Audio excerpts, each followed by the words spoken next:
এখানকার বন্দিরা সবাই তরুণী আর সুন্দরী, এমনকি ওয়ার্ডেন ও প্রহরীরাও অত্যন্ত সুন্দরী নারী। তাই অনেকে বলে এটি নাকি পুরুষদের জন্য স্বর্গ, কিন্তু আসলে এটি নারী বন্দীদের জন্য ভয়ঙ্কর নরক। কারাগারের নিয়ম খুব কঠোর, সামান্য অবাধ্য হলেই বন্দীদের উপর ভয়ঙ্কর অত্যাচার হয়। যাদের শরীর দুর্বল তাদের পুড়িয়ে মারা হয় চুল্লিতে। প্রতিদিনেই বন্দীরা ভয়ে ভয়ে বেঁচে থাকে।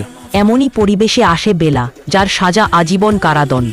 শুরুতে সে দেখে সবাই বাইরে থেকে শান্ত, কিন্তু ভেতরে প্রত্যেকে নিজের ভয় আর দুশ্চিন্তা লুকিয়ে রাখে। একদিন বেলার একটা গোপন খবর ফাঁস হয়ে যায়।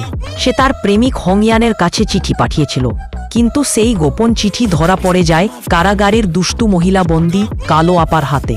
সে খবর দেয় ওয়ার্ডেনকে। ওয়ার্ডেন বেলাকে ধরে নেয়, তার শরীরে তল্লাশি চালিয়ে চিঠি পায়। কোনো প্রমাণ না থাকলেও বেলাকে শূন্যে ঝুলিয়ে ভয়ঙ্কর নির্যাতন করা হয়, কিন্তু বেলা কোনো কথা ফাঁস করে না।